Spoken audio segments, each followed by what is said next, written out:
Dun sa mga nagtatanong na patuloy na para saan ba ang ating ceramic spray coating, ito yon. This is the KMD Ultra Gloss Ceramic Protect. It's a spray coating.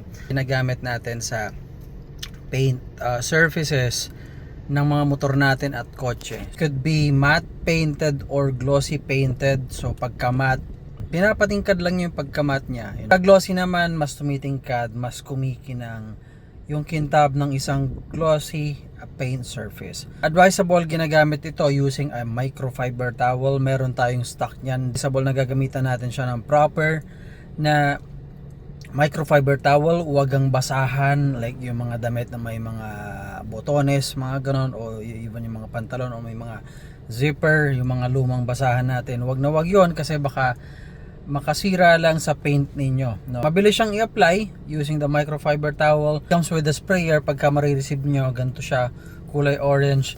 It is advisable na i-spray muna natin siya sa towel bago siya i-pang-wipe doon sa surface na malinis. Dapat malinis yung surface na sprayhan natin. Pagka paint ng sasakyan, pwede. Since malaking space, pwedeng diretso sa paint.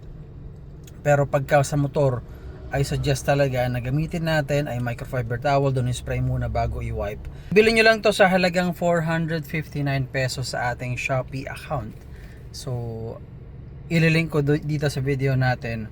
Madalas itong itatanong sa atin kung po pwede bang gamitin to on a ceramic coated na sasakyan o motor. So, ibig sabihin, nagpa-ceramic coating kayo, po pwede bang i-apply to? Yes na yes, pwede to. So, eto na solution. Pagka hindi pa kayo nagpapa-ceramic coating, definitely pwede rin to.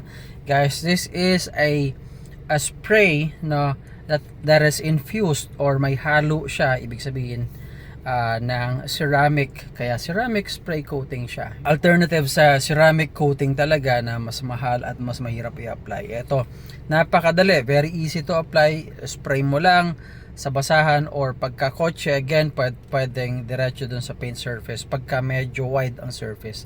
Pagka tight, mas maganda sa towel na lang talaga.